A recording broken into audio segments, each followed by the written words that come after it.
नमस्कार, मैं Reshma 8 PM news में हम देखेंगे दुर्ग जिले समेत देश विदेश की कुछ प्रमुख खबरें। आइए शुरू करते हैं पहले दुर्ग जिले की खबरों से। भिलाई के गुरु घासीदास नगर में आज प्रशासन ने कड़ा रुख अपनाते हुए युवक पर गोली चलवाने वाले आरोपी करण साव के अवैध टेंट हाउस पर बुलडोजर चला दिया। निगम आयुक्त ने बताया है कि यह जमीन प्रधानमंत्री आवास योजना के लिए चिन्हांकित है और कब्जाधारियों को कई बार नोटिस दिया गया था। वहीं आरोपी के भाई का कहना है कि उनके परिवार के लोग अपराध में शामिल थे, जिन पर कार्रवाई भी हो चुकी है, लेकिन परिवार की रोजी रोटी खत्म करना गलत है। सूरज साव ने आरोप लगाया कि मोहल्ले में और भी अवैध मकान हैं, लेकिन बुलडोजर सिर्फ उनके घर पर ही चलाया गया। दुर्ग में सोमवार को पुलिस और जमीन कारोबारियों के बीच तीखी बहस में पुलिस ने कारोबारियों पर लाठीचार्ज किया। पुलिस ने व्यापारियों के खिलाफ गंभीर धाराओं में केस दर्ज किया है। मामले में 5 आरोपियों को गिरफ्तार कर जेल भेज दिया गया है। आंदोलन का नेतृत्व करने वाला मनोज राजपूत पुलिस की गिरफ्त से बाहर है, जिसकी तलाश की जा रही है। आरोप है कि पुलिस की ओर से रोकने पर भी उन्होंने निर्देशों का नजरअंदाज किया और सरकारी काम में बाधा डालते हुए भीड़ को और उकसाने की कोशिश की। झूमाझपटी के दौरान कुछ पुलिस अधिकारियों और कर्मचारी घायल हो गए हैं। छत्तीसगढ़ में जमीन की रजिस्ट्री और गाइडलाइन दरों में 500 से 1000% तक की बढ़ोतरी के खिलाफ अब विरोध शुरू हो गया है।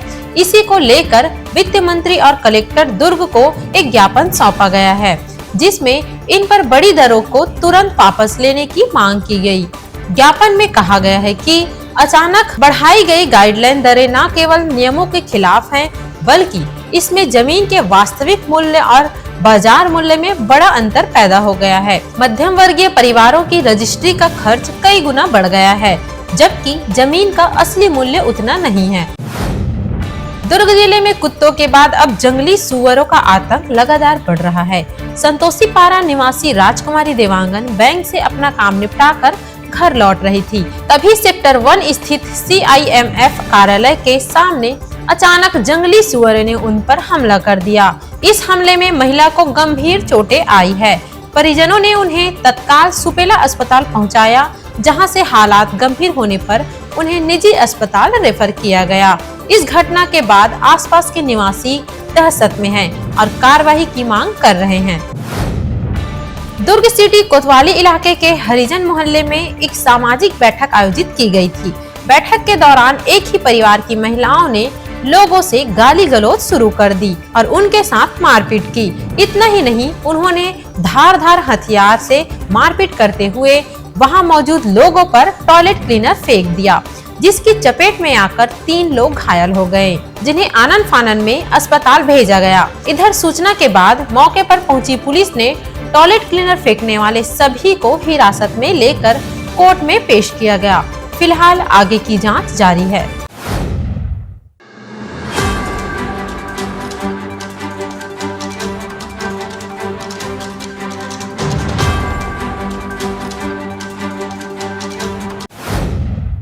अब नजर डालते हैं प्रदेश की खबरों पर। लोक भवन परिसर में आज एक गरिमामय आयोजन हुआ, जहां भारत के प्रथम राष्ट्रपति स्वर्गीय डॉक्टर राजेंद्र प्रसाद शुक्ला की जयंती पर श्रद्धांजलि समारोह आयोजित किया गया। राज्यपाल रमेन ढेका ने उनके चित्र पर पुष्पांजलि अर्पित की और भारतीय लोकतंत्र, संविधान निर्माण तथा राष्ट्र सेवा में उनके अद्वितीय योगदान को स्मरण किया। इस अवसर पर अधिकारी और कर्मचारी ने उनके सिद्धांतों, सादगी, सत्यनिष्ठा और कर्तव्य परायणता को याद करते हुए राष्ट्रहित के कार्य करने का संकल्प लिया। मुख्यमंत्री विष्णुदेव साय की अध्यक्षता में मंत्रालय महानदी भवन में आज मंत्री परिषद की बैठक हुई। इस बैठक में राज्य के घरेलू उपभोक्ता को बिजली बिल में बड़ी राहत देने के साथ ही कई महत्वपूर्ण निर्णय लिए गए। छत्तीसगढ़ भंडार क्रय नियम 2002 में स्थानीय लघु एवं सूक्ष्म उद्योग से क्रय को प्रोत्साहन देने तथा जेम पोर्टल में क्रय की स्पष्टता के लिए संशोधन किए जाने का निर्णय लिया गया। मंत्री परिषद द्वारा छत्तीसगढ़ निजी विश्वविद्यालय स्थापना एवं संचालन संशोधन विधेयक 2025 के प्रारूप का अनुमोदन किया गया। रायगढ़ रेलवे स्टेशन में आज तड़के 4 बजे के आसपास आरपीएफ पोस्ट के भीतर किसी बात को लेकर हुए विवाद के बाद प्रधान आरक्षक एस लादेर ने अपने ही साथी पी के मिश्रा के सिर पर अपनी सर्विस 9mm पिस्टल से 4 राउंड सिर पर गोली चलाकर हत्या कर दी। अचानक रेलवे स्टेशन में गोली चलने की आवाज से यहाँ मौजूद लोगों में दहशत का माहौल निर्मित हो गया है। दोनों एक ही बैच के थे और दोनों की नाइट ड्यूटी लगी थी। इसी बीच किसी बात को लेकर दोनों के बीच विवाद के बाद यह घटना घटित हो गई। सरगुजा जिले के लखनपुर थाना क्षेत्र अंतर्गत अमेरा कोल खदान विस्तार के मामले में ग्रामीण आर पार की लड़ाई के मूड में हैं। बुधवार को कंपनी द्वारा ग्राम परसोड़ी कला में कोल का खनन किया जा रहा था। इसी बीच ग्रामीण महिला, पुरुष व युवाओं का हुजूम उमड़ पड़ा। उन्होंने खदान विस्तार का पुरजोर विरोध किया। ग्रामीण लाठी डंडे से लैस थे। ऐसे में काफी संख्या में पुलिस बल भी मौके पर भेजा गया। देखते ही देखते ग्रामीणों ने पुलिस कर्मियों पर पथराव शुरू कर दिया, लाठी डंडे भी चलाए। कलेक्टर कुंदन कुमार ने जन दर्शन के दौरान लोरमी विकासखंड के ग्राम बरबसपुर की निवासी जानकी बाई ने भूमि पंजीयन में गंभीर धोखाधड़ी की शिकायत प्रस्तुत की।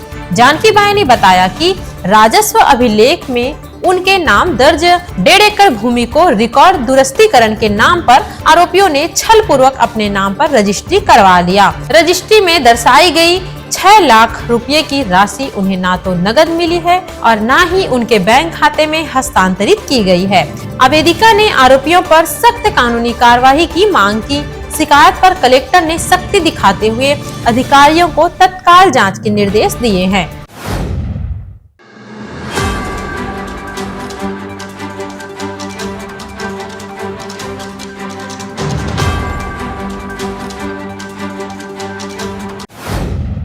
अब नजर डालते हैं देश विदेश की खबरों पर। प्रधानमंत्री नरेंद्र मोदी ने बुधवार को पश्चिम बंगाल के सांसदों से मुलाकात की और 2026 में होने वाले विधानसभा चुनाव की तैयारियों को लेकर चर्चा की। पीएम मोदी ने राज्य में कानून व्यवस्था पर भी चर्चा की और कहा कि खगेन मुर्मू जैसे सांसदों पर हमले की घटनाओं को प्रभावी ढंग से उजागर किया जाना चाहिए ताकि लोग टीएमसी के कारण हुए हिंसा को समझ सके। कहा कि हमें कड़ी मेहनत करनी है और यह सुनिश्चित करना है कि हम बंगाल में विधानसभा चुनाव जीते। भारत ने पड़ोसी देश श्रीलंका को चक्रवात दितवाह की तबाही से बचने के लिए भारतीय सेना की एक विशेष टुकड़ी बुधवार को कोलंबो भेजा। भारत ने मानवीय आपदा राहत अभियानों, बचाव और राहत कार्यों में मदद की है जिससे पड़ोसी देश को सहायता प्रदान की जा सके। विदेश मंत्री एस जयशंकर ने कहा कि भारत श्रीलंका से बाढ़ राहत प्रयासों में निरंतर सहयोग कर रहा है। भारतीय वायुसेना का एक C-17 विमान चिकित्सा दल और उपकरण लेकर कोलंबो पहुंच गया है। जेडीएस से निष्कासित नेता प्रज्वल रेवन्ना को कर्नाटक हाईकोर्ट से झटका लगा है। प्रज्वल को इसी साल की शुरुआत में दुष्कर्म से जुड़े एक मामले में बेंगलुरु की अदालत ने उम्र कैद की सजा सुनाई थी। इसी फैसले को चुनौती देते हुए प्रज्वल ने कर्नाटक हाईकोर्ट में सजा को रद्द करने की याचिका डाली थी। उच्च न्यायालय ने प्रज्वल को दुष्कर्म के मामले में निचली अदालत में मिली आजीवन कारावास की सजा को जुर्म के गंभीरता को देखते हुए रद्द करने से इनकार कर दिया। संयुक्त राष्ट्र ने 4 वरिष्ठ राजनयिकों को दिवाली पावर ऑफ वन पुरस्कार से सम्मानित किया है।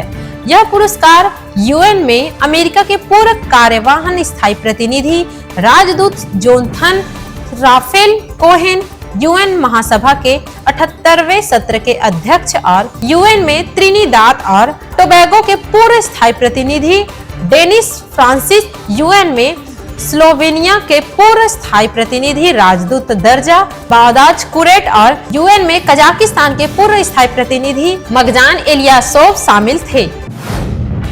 पाकिस्तान के पूर्व प्रधानमंत्री इमरान खान की बहन डॉक्टर उजमा खान से मुलाकात के बाद अब परिवार ने सरकार और जेल प्रशासन के खिलाफ तीखे तेवर अपनाते हुए बड़ा ऐलान किया है कि परिवार अब प्रत्येक मंगलवार को अदियाला जेल के बाहर धरने पर बैठेगा और तभी हटेगा जब परिवार के वकीलों को खान से नियमित मुलाकात की अनुमति दी जाएगी।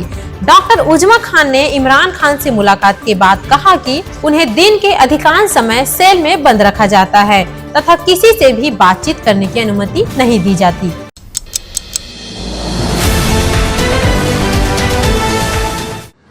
This program is sponsored by SR Hospital and Research Center.